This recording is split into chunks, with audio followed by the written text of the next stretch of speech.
Hey, so welcome back, and this is another daily code problem. So today it's called shortest bridge, and it's a medium level graph problem. So for this, you are given a graph, which is a two-dimensional matrix here, where the number of rows in the columns are the same. So it's an n by n matrix, and it's a common island type problem where 1 represents a land block and 0 represents like a water block. And so a group of 1 blocks would be like an island. Now, it could just be 1 block, but say if you have like 10 blocks all connected, that would be like a larger island. And so what separates these islands is therefore water, which is these 0 blocks. And all that you want to do is, in this particular matrix, you're guaranteed that there's going to be 2 islands, and at most 2 islands, and at least 2 islands. So there's only going to be 2. And there will be some water that separates them, and you just want to figure out what is the shortest kind of land bridge that you can form in order to connect the two. And so if we look at example 2 here, I prefer it. You were given a 3 by 3 matrix where there's a land block here at the top row in the middle. Then there's some water blocks that separate the 2 islands. And then there's an island at the bottom right-hand corner here. And so the shortest path for this will be 2. And that's because, well, say if we go a bad route, that's not very efficient. You could go this way, where if you add 4 land blocks here, you can kind of connect the 2 like this. But the shortest paths would be like one like this, where you add 2 here to kind of connect the 2 like so. Or you could connect it this way, like so. Or you could also do it this way. Right? And so that's kind of the shortest path by adding these land blocks to connect the 2 islands. And so for this algorithm, what you can do is you just want to iterate through every row and every column until you hit the first like land block that you see. And then you want to explore that island. So say if the island has like 5 different land blocks, you just navigate the entire island and just build up what's called like a visit set. And so what this visit set will do, there's kind of 2 uses. Is it allows you to kind of prevent kind of recursively being in a cycle. And most graph algorithms, you have to kind of maintain a visit set so you don't continue to recursively and infinitely explore the island. But then also it allows us to have some sort of queue that we can build off of and say, okay, from this island, let's find the shortest path. And so first use depth first search to explore the island. And then once you kind of build that frontier, use breadth first search to find the shortest path. So typically whenever you want to find the shortest path, like breadth first search, you should think of that algorithm. And depth first search is just a great way if you want to just kind of explore something or go down all possible paths or something like that. So yeah, let's go ahead and implement this algorithm. So first thing is let's get the number of rows and columns, so the size of this 2-dimensional matrix. So this is going to be equal to the length of the grid, or the number of rows really. And so let's just iterate through all the rows in this particular range, and also all the columns here.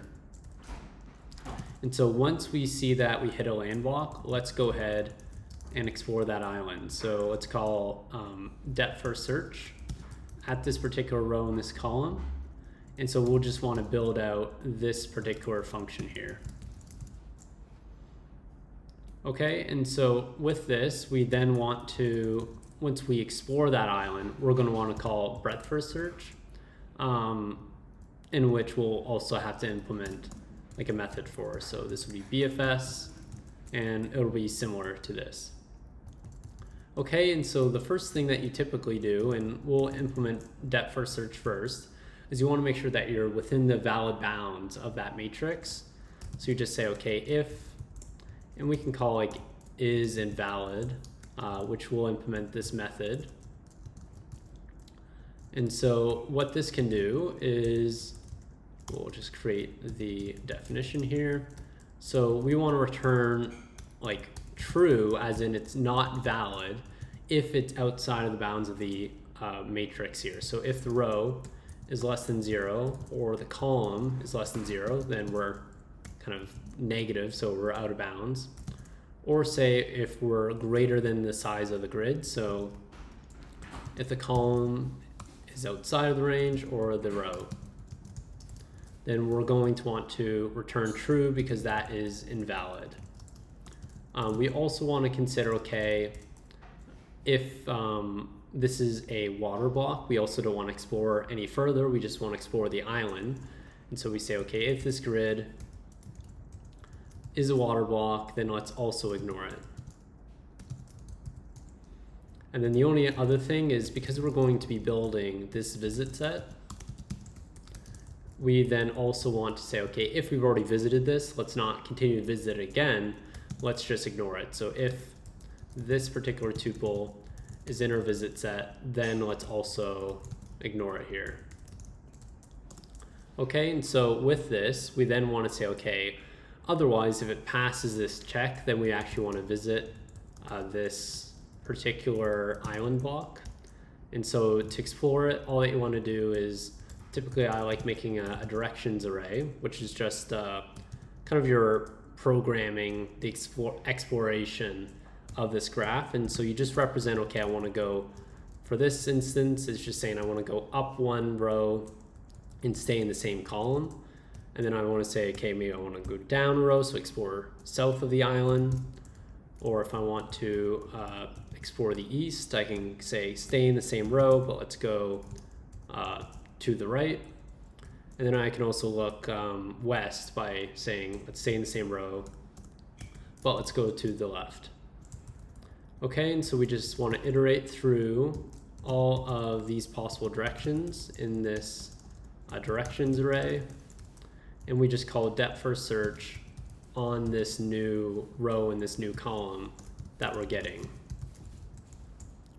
Great, and so that's the implementation of depth first search, and now we want to go ahead and implement breadth first search. So for this, we're going to do it iteratively rather than recursively, just because it's simpler to implement.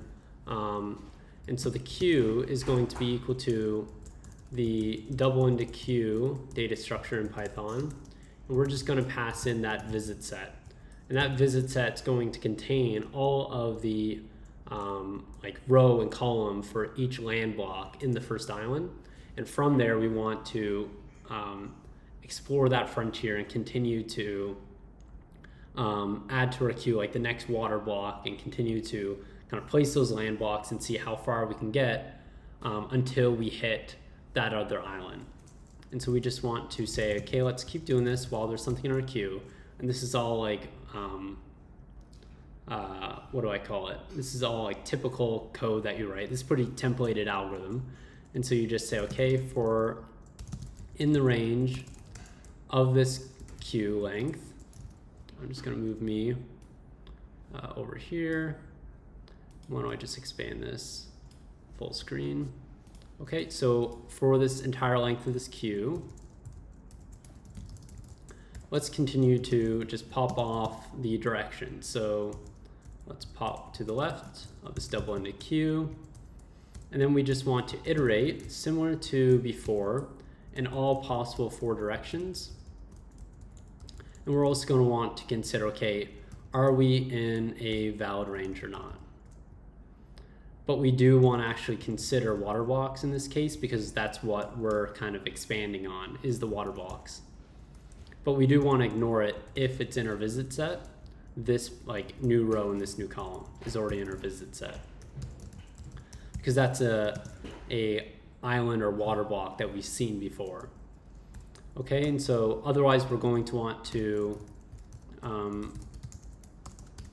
actually consider this new block.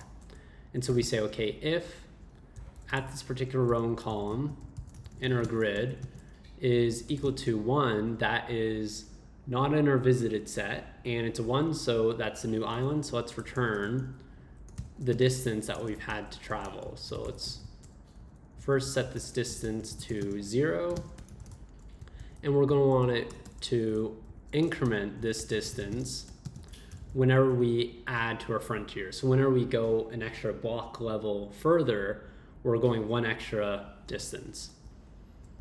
Okay, and so, but we want to consider the cases where we don't actually hit our water block. So in that case, we want to add to our queue because, well, we haven't found at this iteration, so we want to expand from that new water block.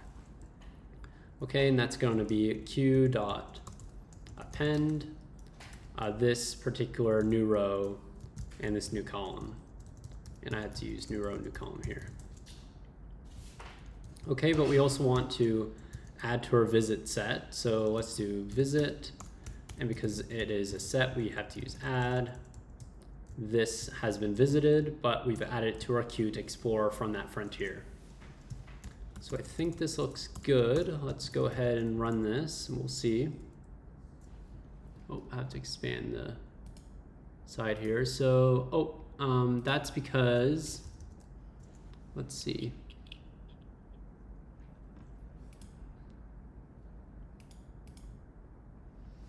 So if I do this and say I return 1 here, let's just print to see if we get this far. Yep, so it has something to do with our breadth first search method. So let's see. So right now, it's returning none.